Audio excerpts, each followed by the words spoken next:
So Overwatch is a team-based online battle arena thing in which you and a group of 5 other heroes face off against an opposing team in various maps and modes. The game released in 2016 and received critical and fan acclaim alike, rejuvenating the shooter landscape with color and life and damn looks. Blizzard, the company behind the game, had previously been working on Titan, a massively multiplayer game cancelled due to the developers deeming the game not fun. From its corpse rose Overwatch, a game with fun at the forefront of its design philosophy. Yep, fun. Always. Good times, good times. How the frick does any of this work?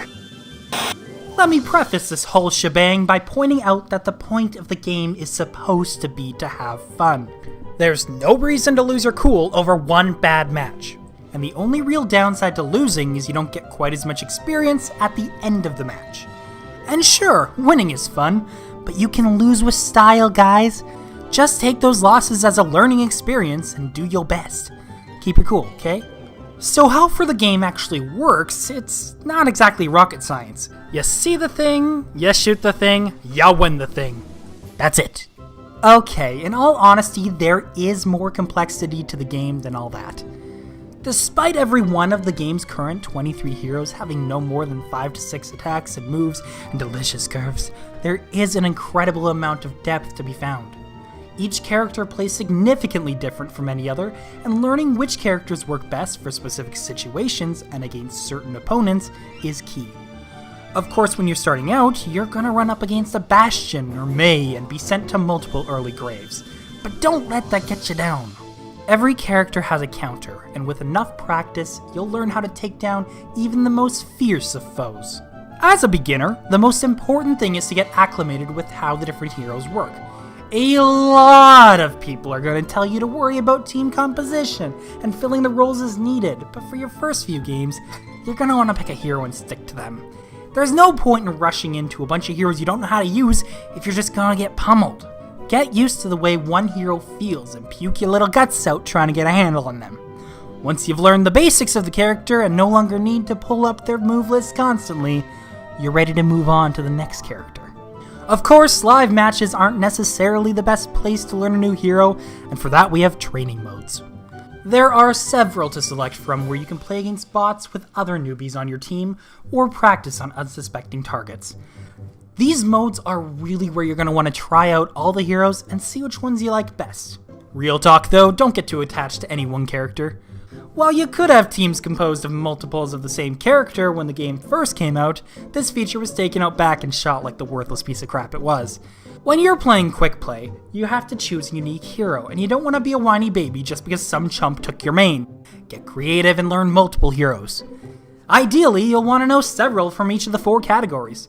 This will not only ensure you always have a hero available to you that you're comfortable with, but you'll also be able to fill any role on your team that your team so desperately needs. Don't have a healer on your team? Choose Mercy. Need to cause some serious damage and destruction to your opposition? Why not give Reaper a try? Feeling thirsty and desperate need to fill your lonely, pathetic existence with 500 pounds of man? Why not take Roadhog for a test drive? I mean, just look at that succulent stance, the way his clothes melt into those beautiful rolls. The eyes, oh the eyes. And that hook, oh the hook. Oh man, I can't take it. Oh please take me.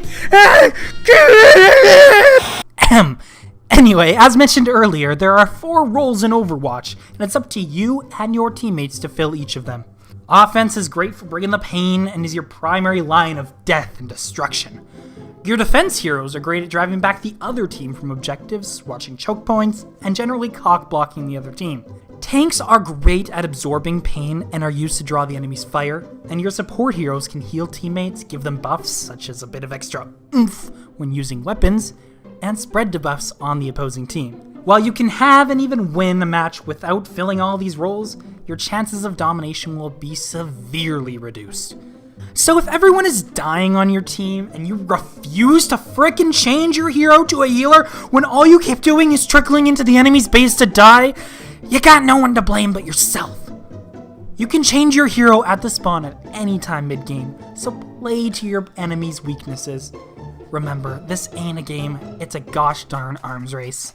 To further complicate things, the heroes in those roles all play very differently. If you're just starting out, you're going to want to take a look at the star rating of the hero you're considering. 1 star is an easy character, while 3 is one that takes a lot more getting good to really be effective with. No hero is inherently better than any other, so mix it up and have fun, you crazy kids. Aside from holding down the left button on the D-pad, because console peasant, you can see icons for any of your abilities in the bottom right. This section gives you updates on when your abilities have recharged and what buttons on the controller actually do things. If you don't have an ability mapped to L2, you can waste all the time in the world pressing it, but it's not going to do a thing but get you killed. The bottom left shows your health, super important, so you're going to want to check down there whenever you get the chance. If you start noticing your health bar going down, that means someone's messing with you, and you either need to take them out or get undercover. It can be extremely hard to see where an enemy is in the heat of battle, despite the little red lines that show up telling you their direction, so keep your eyes peeled and don't put yourself in a situation where multiple people are shooting at you all at once. It's not fun, and the whole point of this game is to have fun, so have fun, damn it!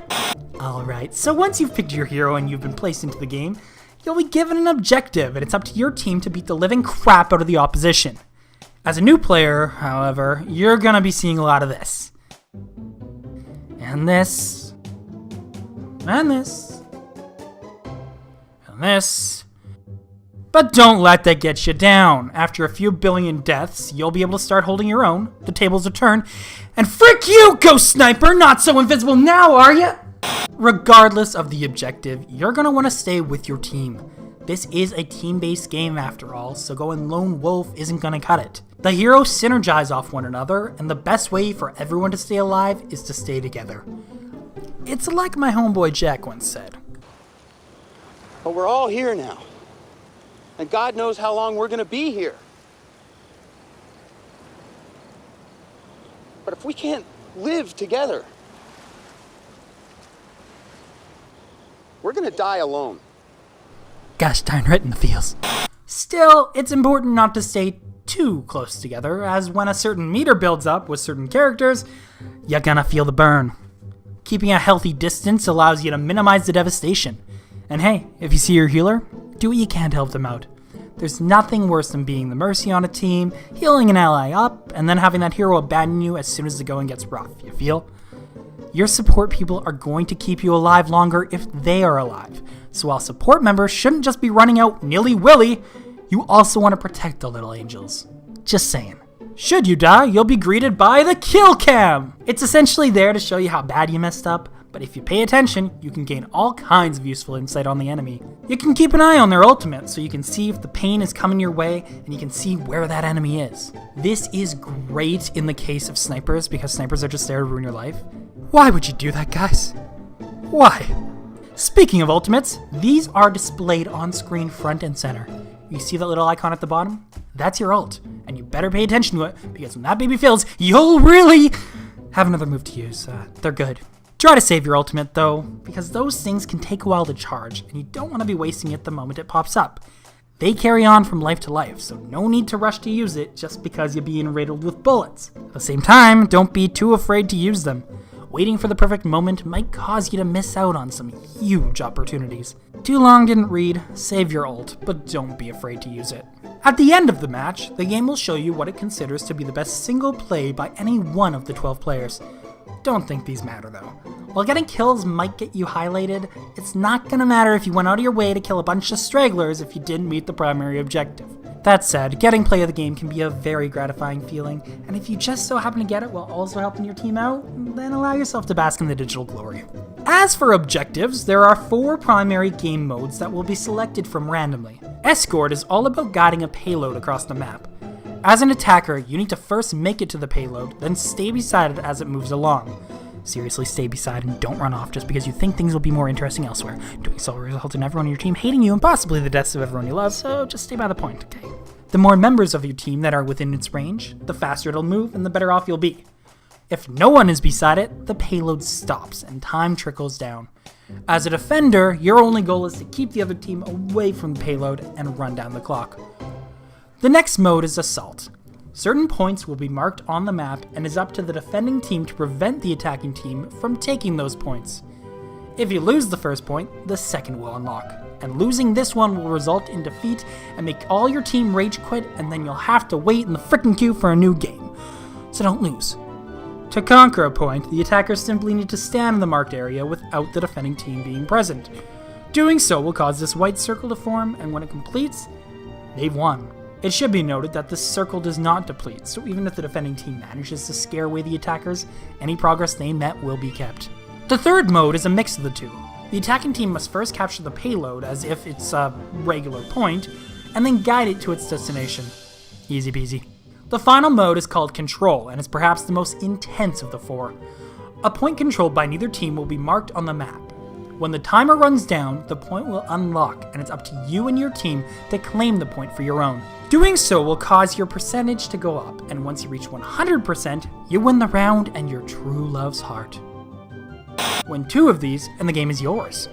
Of course, the enemy can always kick your pants off and take it for themselves. And why are you freezing me, May? Who invited you to my party? No one likes you, and you'll never find love! Now, all of this might sound a bit complicated, but each mode really boils down to going to the marked location and trying to maintain control over it. All of the little details of each mode fade away, and what you're left with is a solid FPS with unique Pixar-esque characters fighting in beautiful worlds. Just look at them trees, though. Damn. As for how progression works, each battle will cause your experience points to rise, and when the little bar fills up, you get a box full of goodies. Now here's where the game gets because these boxes contain 4 random items ranging from skins, to voice lines, to other players' social insurance numbers, to sprays. This wouldn't be a problem except that you can pay real money to get more of these loot boxes. Now, these are all strictly cosmetic, and there isn't any way to actually upgrade your characters or weapons or sustainability in the game itself. But the fact that these microtransactions even exist in a full-price retail game is kinda scummy and not something I'm at all impressed with. Of course, you can just earn the items, and it's not like the game forces these payment options down your throat, but it's like you're a prostitute who ends up having to pay for dinner in the room. It's just tacky. That said, when you get a skin for a character you really like, it's kind of a thrilling moment. Duplicates will also give you those dollar bills, so don't lose your marbles over it, kids. Additionally, Blizzard likes to put on special events around the holiday seasons, where you can earn exclusive content, and some of it's just staying cool. One last bit of advice. If you're the shy, introverted type, turn off your mic. As fun as it is to have someone else telling you how to play your game, the chats can get pretty toxic, if you even find anyone else using a mic. If you're on console, the chances of this are very slim, so don't be too worried there. Of course, none of this speaks to competitive mode or people who have IRL friends playing along with them. And hey, if you like to be harassed and harass others, be my guest. Just don't get all whiny when your teammates don't respond, you feel? They've probably already shut you down. So that's Overwatch in a nutshell. While I'm not generally a shooter guy myself, I do have to say that Overwatch's unique cast of characters and easy to pick up nature really make this game something special. Sure, the game won't change your mind on online exclusive team-based games if you already had your mind made up, but I would say this one is worth a look if you're interested in something fun, relaxing, and extremely erotic. Thanks for watching, guys. Make sure to like, comment, and subscribe, and I'll see you next time.